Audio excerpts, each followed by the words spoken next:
Hello and welcome to Hiblio TV. My name's Paul Nourish and thanks for joining us. Virtual reality isn't just about gaming, it's rapidly evolving and healthcare is poised for disruption.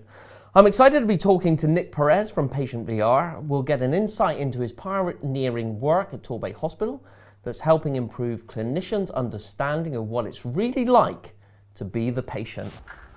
There you go, just put 2 on those for me. Okay. Right, fluid's ready. I'll see you later, Nick. All right, they're going to take good care of you, mate. Thank you. All right. Thank you. The electrical tracing of your heart suggests, I'm afraid, that you're having a heart attack. Oh. Okay. And we need to try and do something about that. Try and open up the arteries. No, we're going to get that all sorted out, okay? I know it's a little bit fast. There's going to be a lot of things happening while you're in the room with this. You all right there? Welcome, Nick. Hello. If you just start by just introducing yourself, Sure. That'd be great. Wonderful, yeah. My name's Nick. I'm the Lead for Learning Technologies Research and Development here at the Trust. Nice long job title. It is, but in a nutshell, what that means is looking at the emerging technologies and the effect they could possibly have in the healthcare environment. Okay. So at the moment, looking at virtual reality. I'm also a PhD researcher within the humanities field, so looking at the humanities aspects of, well, here actually, in the healthcare environment as well. So great. Technology meets humanities. Great. In a nutshell, yeah. Before we start, thanks very much for bringing in your mug. I You're didn't welcome. know if that was Robocop or he was wearing a future VR headset. Yeah, it's a VR headset of the future, Paul. It's Robocop's VR headset. So if we just start the kind of conversation for the viewers, because there's lots of people tuning in today, there's been lots of interest across social media in today's conversation. What got you interested in VR? Okay, well, I think what really interests me about virtual reality is the potential impact it could have in terms of, so my interest is very much on the content. So my background is as a filmmaker. I'm really interested and always been really interested in the power of image. So film, when you go to the cinema, you have that relationship with characters on screen, the story and things like that. So first and foremost, it's film for me and visual imagery. Virtual reality, though, is this technology that's offered an ability to watch that experience in a different way. Okay. So my interest in virtual reality is this idea of the effect it has on the user in actually placing them more within that experience, if you like. So with virtual reality, unlike traditional kind of watching a film, you actually can look around the whole environment. So with my work in virtual reality, it's using 360-degree video capture, placing it within this headset environment and being able to navigate and look right around. But this is to bring, or to highlight the importance of the environment, the whole environment. So I'm not just watching a film, I'm actually being in the film and watching everything that's around me. Well, the experience, so we say film, but there's lots of experiences out there. So as you know, gaming and entertainment's going to sort of be big within VR, but healthcare certainly interests me, and the use of film within healthcare. So with my work, there's a number of films we've created now looking at how the patient sees the world within the healthcare system. Because I was going to come on and ask you that about, you know, how did you make that link between VR and health education? So traditionally, we seem very good in healthcare education, in training our doctors and our clinical staff in more the kind of the technical skills, if you like. One of the things we often forget is actually, what's the patient feel and what's the patient see throughout all of this? And of course, the patient sees the whole environment, don't they? They don't just see in front of them. They hear things around them. They see and notice things happening around them as well, like the machinery, the interactivity that happens between other clinicians. And so it seemed really important to me to be able to capture all of this information and put it in some sort of experience so that we could get a full immersive experience of this. And it's right that you've just said that, because we know that healthcare, you know, the environments within healthcare, they can be sterile, very frightening for the user. You know, there's a lot going on there. I think so, yeah. But there's lots of elements that contribute to that. Not just the you know, the staff that work around that, but also the environment itself. So like the type of lighting we use, the noise on the machines, all these things contribute to what could be considered a very, you know, difficult environment to be part of, isn't it? So and that's really where the whole 360 thing for me is really quite powerful and quite important. We can capture all these elements in this environment and let the person watching it see them for themselves. And sometimes you can be sat upright. Other times you're laying down looking flat, at the ceiling space. Looking at the ceiling space. Yeah. So one of the films I've created actually, there is a point where the patient is looking at the ceiling space, and you're looking at the ceiling space for a good 5 or 6 minutes. Okay, that's pretty boring, isn't it? But actually the noises in the environment, so the things that you don't necessarily see but you can hear, that's a very powerful thing to take in as well. You see, for a patient on this journey, it's a frightening thing, isn't it? It's a completely new environment. And for us that come into it every day, we just take it for granted, I think. But for the patient, this is a really big deal. And we need to look at the human aspect of the patient journey. And it's not just a big deal for the patient, it's a big deal for their families and their relatives and the guardians and loved ones. Yeah, absolutely, yeah. And I think we just need to take into consideration a little bit more about how the patient feels in all of this. What this is looking at doing is introducing an interactive tool, if you like, or something new to the classrooms, which perhaps we've been struggling with before. How do you teach communication? How do you teach compassion, empathy anyway, let alone in a textbook? See, the power of video and film is that it creates a moment of reflection. Rather than pointing fingers, you can watch something and feel within yourself, that was quite powerful, perhaps I could make a change. And that's what I'm hoping to do with this, is that it's giving people the opportunity to reflect on their performance by seeing it from the patient perspective.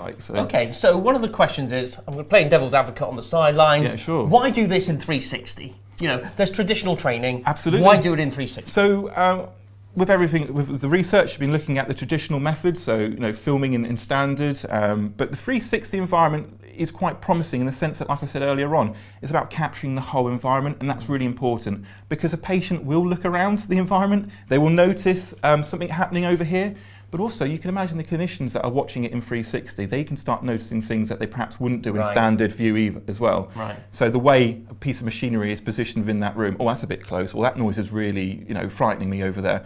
So the idea of the 360 is to give us a new insight, if you like, that we couldn't perhaps get beforehand. Okay. If that makes sense. So I imagine it looks very different to traditional learning. It is quite traditional, quite different from traditional learning. I'm not saying this is a replacement for traditional learning. There's always going to be a place for that, for presentations. Well, at least we've got rid of those chalkboards. yeah.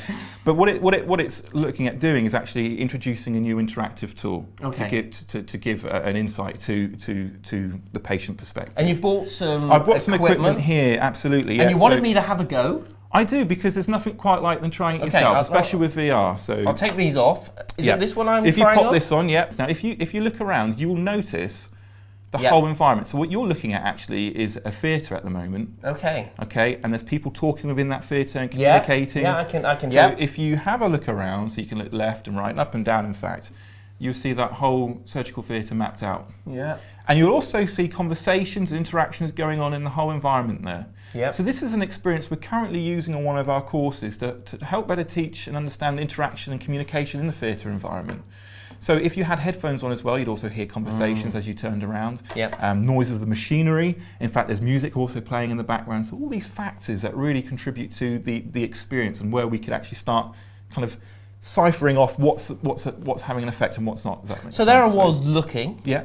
But actually, the person who was sat next to me in a training session might be looking at something different and focusing on that. And that's part of the learning outcomes, if you like, and the power of this. So where we're going now at the moment is we're using these cardboard headsets. So they look not quite so cool as that because they're £10 bits of cardboard. The great thing is though, they use a smartphone-based system. So we are able to dish these out to classrooms of 20, 30 people a lot more easier than that. But what we're seeing is that people are noticing all different things from each other. So you'd have somebody that notices a conversation over here, or somebody may notice something about the machinery over there. But after people have experienced these 5-6 minute long experiences, the feedback's really rich.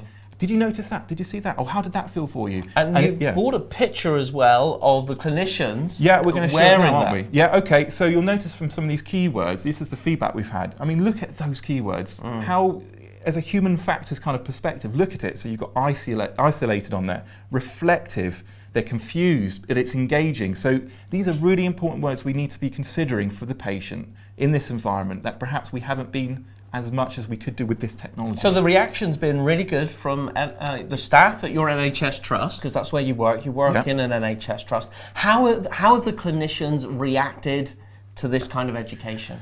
Well, so it's early days. You know, we really started introducing VR into our classrooms 6-7 months ago. But so far, it looks really promising. Of course, there's a lot of research that's going into this as well. We're not just chucking a bit of tech into, and that's very important to get over that. Okay. We're not just chucking tech into something, hoping it So works we've for the got best. some technology. It's new. Oh, everyone can use it. You know, and it will just. You're looking to do something more meaningful. Yeah, what we're finding is the real value is in the content that's driving this. You know, so what are the conversations happening within that content? What are we trying to address within that content? Yeah. And so far, the feedback we're getting from our classes using this is that it's giving them a real rich and new insight, that they're starting to look around the whole environment, and hopefully that's having a knock-on effect into their own practice later on. So what you are talking about there, from the clinician who's seeing themselves as the patient, is that's going to lead to hopefully improvement in patient safety, patient experience. Absolutely, that's what it's all about. But of course, what we're also looking at now is where this can have an effect on things like manual handling, you know, so patient transfer on a bed, on a wheelchair, how people communicate, what it feels like to be a patient being pushed on a bed and sealing that sealing space. You know, how we make this journey more comfortable. It's taken into consideration the humanities aspect within healthcare, and that's really important. Until we see it, we don't feel it a lot of the time. And that's certainly been my kind of drive with all of this, is that when we see it and we hear it and we feel it, we then know that we can make change. And that's the important thing in health education, I think. So there's lots going on in development, and you've touched on some of that. Yeah. What's the future? And that's what people want to know. What's the future for VR in health education? That's such a big question. That's almost like saying, what's the future of VR full stop? Because the applications that VR potentially has when researched and used correctly is massive. So we're seeing, for example, we saw a couple of months ago the first VR 360 surgery live beamed. So we were able to watch surgery using this and navigate that whole environment. Yeah. We're seeing VR being used in terms of recovery, rehabilitation. It's huge, isn't it? And so all I'm looking at really, I suppose, is a particular area within that is actually, have we considered the patient perspective, the patient journey in that? And it's huge, and I'm really excited by it. I just got to make sure that we make it valuable. So the content has to be valuable, not the technology, if you see what I mean. Yeah. Now, you bought some equipment in, it's been centre stage on the table. Yeah, okay. You've explained that these are headsets, different price points. Yeah. What's the blue ball about? There's lots blue of ball, cameras. okay, the famous blue ball. This is one of our 360 cameras. Now, I brought this one along because a lot of people will be able to identify with the particular cameras that are on this. These are GoPros. Oh, so if I'm a skydiver, I might. Are you a skydiver at the weekends? I'm not. No. Okay. No. Yeah. So we know GoPro cameras are action cameras. They're very light. They get a good image, a good picture. So we can put these cameras. So we have a head rig that we can put them on. We have this cradle here, and you see this cradle here uses 7 different cameras, capturing all from different sort of directions. Yep. And then what we're able to do, once we sync all those and we press the record button, then it's recorded all that, using sort of special editing software, if you like, we can stitch all of these images together to create one big image. Now, a bit more editing means that we can put them into these headsets on these smartphones on here, and you as a user, as you experienced a little bit early on, can look right around that environment and actually be the director in a way of that experience. So we're actually changing the way filmmaking is as well in a strange sort of way. And I think the bit that I'm super excited about is this: ultimately, the work that you're doing could make a difference to the patient experience and improve that, and patient safety. Absolutely. You know, by just observing some of the stuff that might be going on that we need to change. That's it. Absolutely. We're bringing awareness of the environment. I mean, that in itself is kind of an important thing, isn't it? Right. So now you're working on some secret stuff, but if people want to stay tuned, they can follow you on Twitter. They can follow me on Twitter, and they can follow the website PatientVR, and the details are absolutely below. Yeah. And on the website, we've also got a couple of experiences that you can look for yourself and see what you feel. So, great.